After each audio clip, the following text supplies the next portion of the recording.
अब महादेव कैलाश कब लौटेंगे, इसका उत्तर तो केवल राधा ही दे सकती है।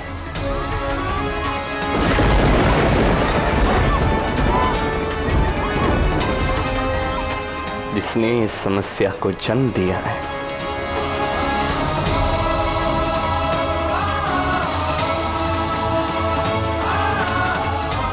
अब वही इस समस्या का निदान भी करेगी।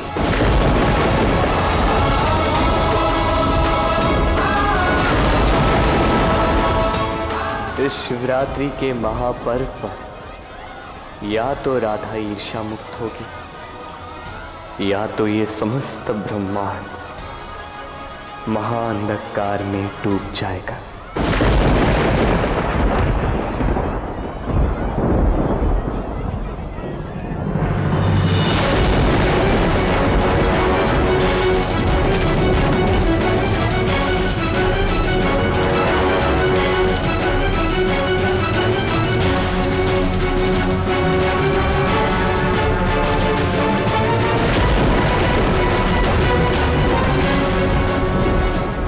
जी, इससे फूल की ये तूफान बरसाना को नष्ट कर दे। आप महादेव की पूजा का आरंभ कीजिए, कोई हमें इस संकट से बचा सकते हैं।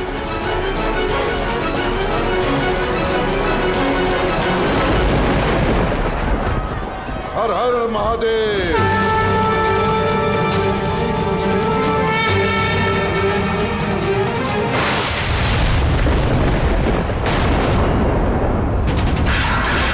केतकी का पुष्प, वो भी शिवलिंग पर।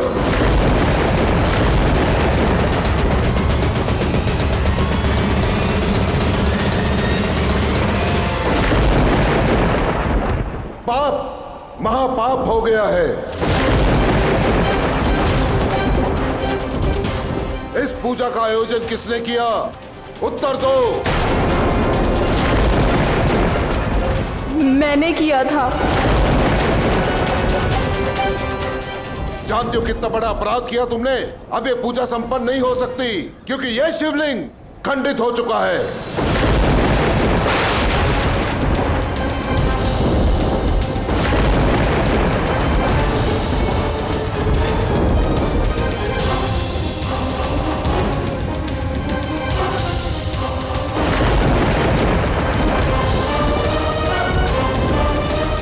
कृपाजित, ये आप क्या कह रहे हैं? युगों पूर्व ब्रह्मदेव और विष्णु में होड़ हुई कि महान कौन है।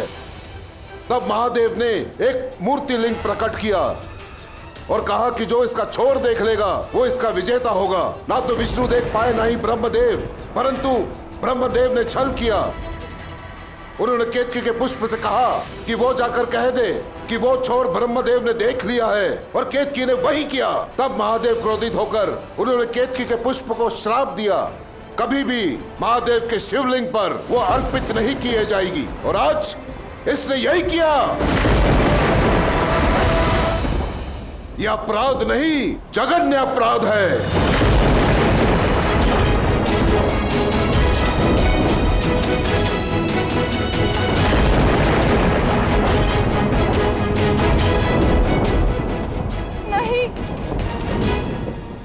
असंभव है। मैं तो बालपन से महादेव की पूजा का प्रबंध और सज्जा कर रही हूँ। मुझे भली भांति पता है कि महादेव को केतकी का पुष्प अर्पण करना वर्जित है। मुझसे ये पाप नहीं हो सकता। कदाचित तुम्हारा ध्यान कहीं और ही रहा होगा चंद्रावली। अन्यथा तुम ही बताओ, कोई और भला महापूजा के अवसर पर ऐसा महापाप क्यों करेगा? नहीं काका, मुझ पर विश्वास कीजिए, मैं ऐसी भूल स्वप्न में भी नहीं कर सकती। अरे, ये भी तो हो सकता है कि किसी ने भूल से केतकी का फूल वहां गिरा दिया हो। यदि चंद्रावली कह रही है कि उसने ऐसा कुछ नहीं किया, तो हमें उसका विश्वास करना चाहिए। अरे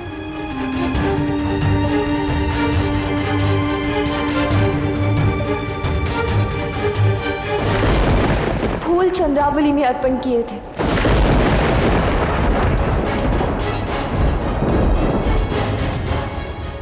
मैं वही थी जब ये शिवलिंग की पूजा कर रही थी, और मैंने अपने नेत्रों से देखा था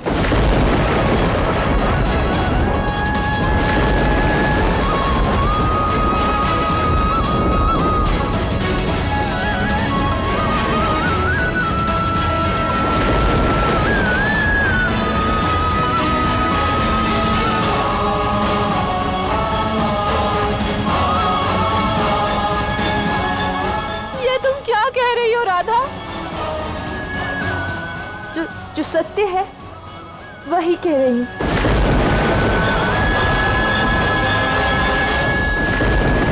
सच चंद्रावली, मुझे तुमसे ही अपेक्षा नहीं थी।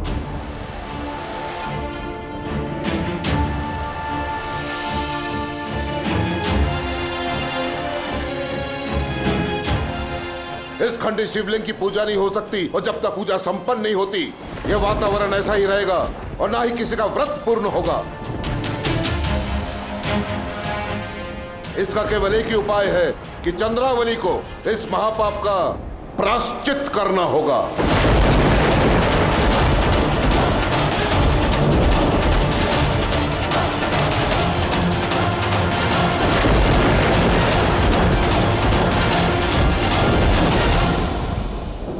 अब जब ईर्ष्या के आवेग में आकर तुमने इतना घृणित कार्य कर दिया है राधा, तो तुम्हारा ये कृष्ण तुम्हारे कर्म का फल किसी और को भोगने कैसे दे सकता है? जब कर्म तुमने किया है तो इसका फल भी तुम्हें ही भोगना होगा। ये आप क्या कह रहे हैं नारायण? राधा को भुगतना होगा? वही कह रहा हूं जो नियति है महादेव। और एक बात सब जानते हैं कि कृष्ण और राधा एक ही हैं। अब यदि कर्म राधा ने किया है तो उसका कर्म फल कृष्ण चुकाएगा।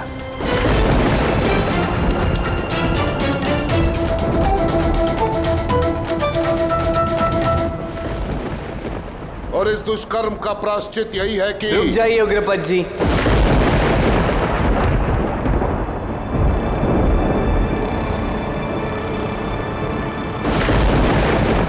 शिवलिंग को खंडित करने का महापाप मुझसे हुआ है, मुझसे हुआ है, मुझसे हुआ है।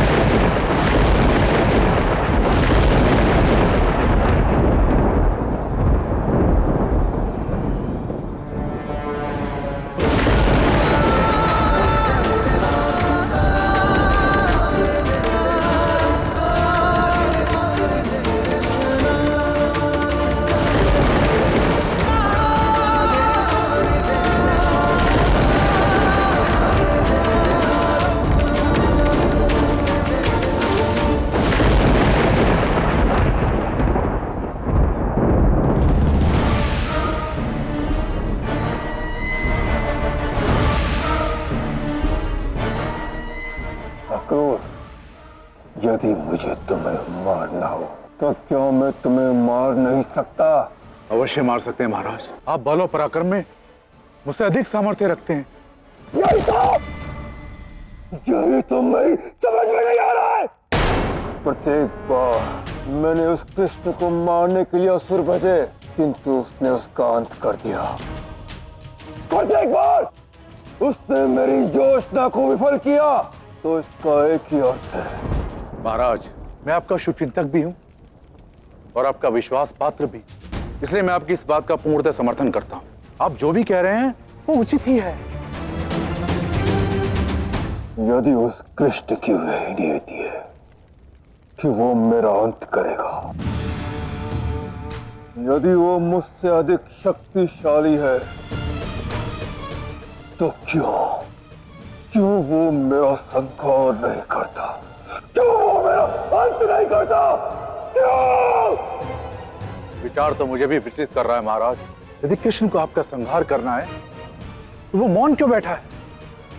तो इसका उत्तर केवल कृष्ण के पास है।